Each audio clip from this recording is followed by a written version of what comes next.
สวัสดีพี่น้องสวัสดีทุกท่านครับผมมาพบแก้วกินกับเชฟอีกคือเก่าเนาะกับช่องกินกับเชฟนนท์คนเนาะโอ้ยสบายดีพี่น้องทางฟังไทยอะไรก็ฟังสปปลาวนะพี่น้องมื้อนี้ถ่ายคำจักหน่อยพี่น้องมื้อนี้มีแนวอยู่นี่กินมาฝากพี่ตอนน้องอีกคือเก่านั่นก็เป็นกุ้งแซ่น้ำปลาเนาะทุกคนเนาะกุ้งแซ่น้ำปลาแม่นกุ้งแซ่น้ำมันงาเนาะกุ้งแซ่น้ำมันงาเนาะทุกคนเนาะกับผักสดผักคะน้าแตงลูกโดดเนาะแล้วก็น้ำจิ้มซีฟู้ดแบบซับเนาะเล่งวัวในจักหน่อยมื้อนี้มาเวียกคำน้องๆมาพอหลายใหญ่ห่างมาแซมๆกันมากุ้งตัวใหญ่ๆพี่น้องกินน้ำมันงาหอมห่วยมาเลยลุยตัวแรก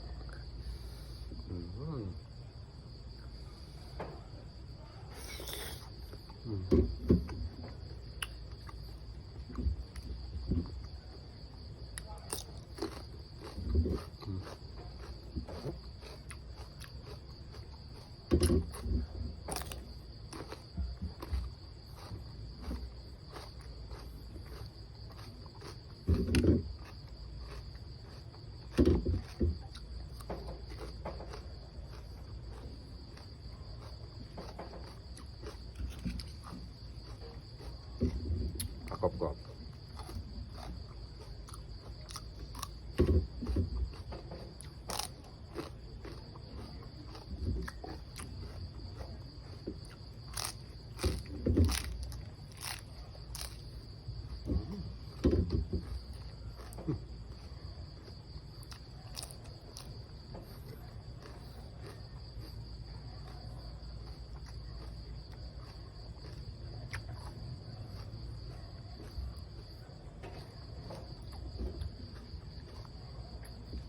ต้องฝ้ากิน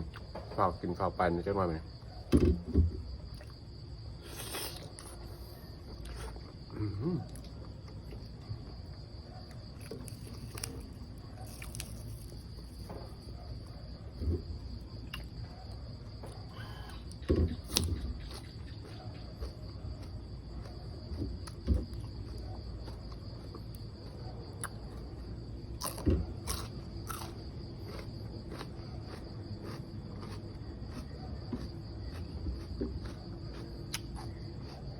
ฝนก็สิตกพี่น้อง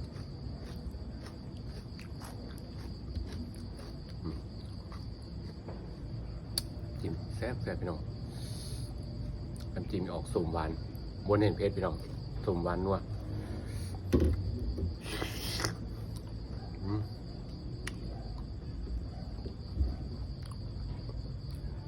เปรี้ยว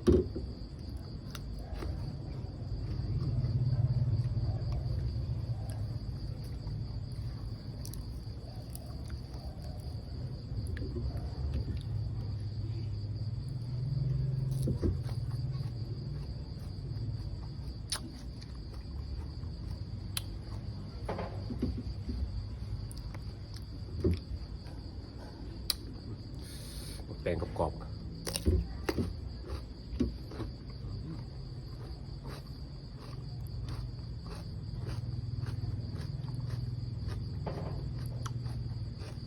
กุ้งสดเลย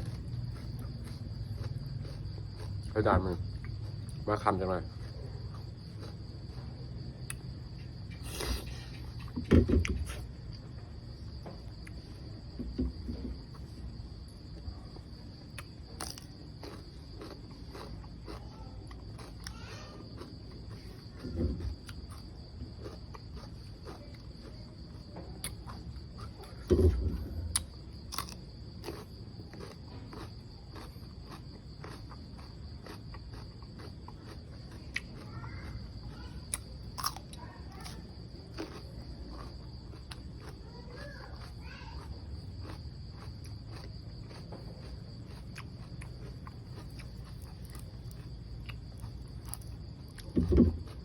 พักแซ่บครับ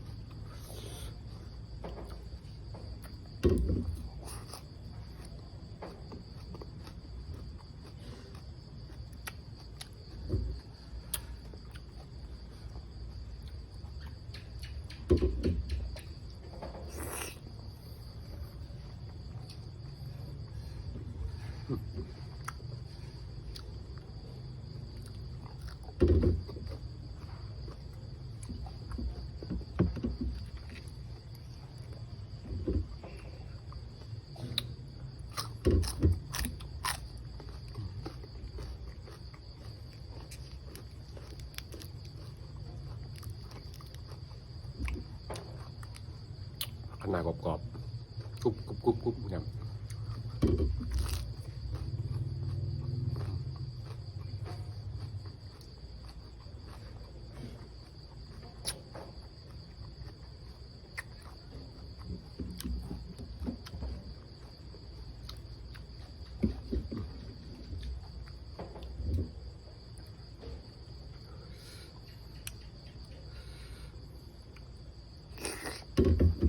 กุ้งสด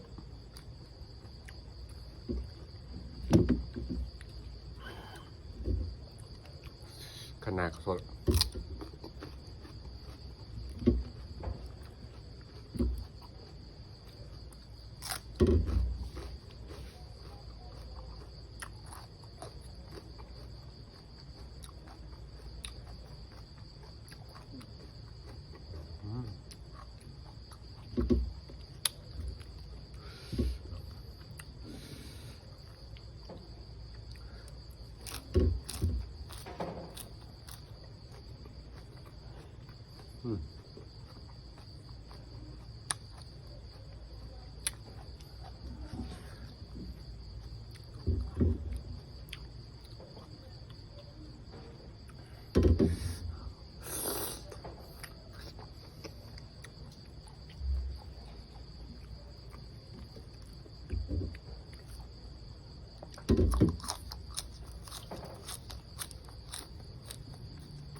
แซ่บพี่น้องแซ่บเลย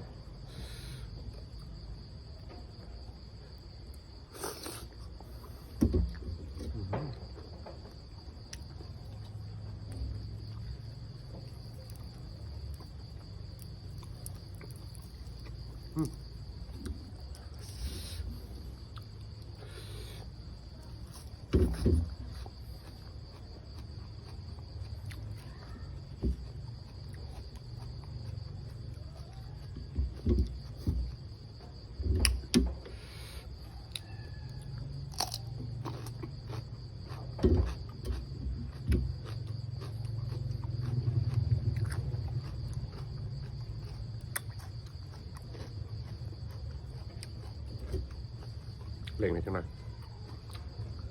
ฝนสิตก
ตัวสุดท้ายพี่น้อง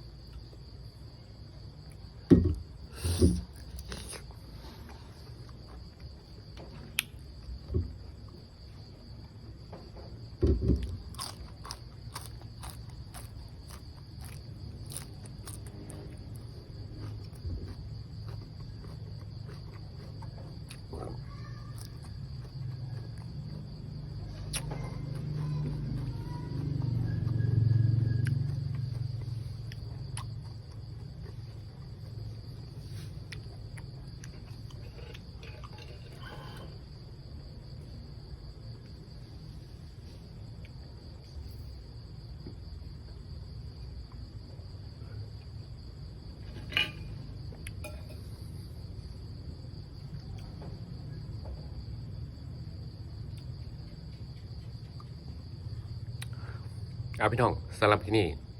หากแก้วกินสกปรกไม่หักว่าแก้วกินบสุภาพเบาจาบสุภาพจังไดต้องขอโทษขอไปพี่น้องหลายสำหรับที่นี่ฝากพี่น้องไว้น้องเนาะฝ่าวเนี่ยจักน้อยมานี่เพราะว่าฝนสิตกมืดแน่นนคนเนาะในไต่ไฟกินเอาเนาะจังไดก็ฝากเป็นกำลังใจให้แก้วเนาะเอาพี่น้องลาพี่ลาน้องก่อนสบายดีสวัสดีครับ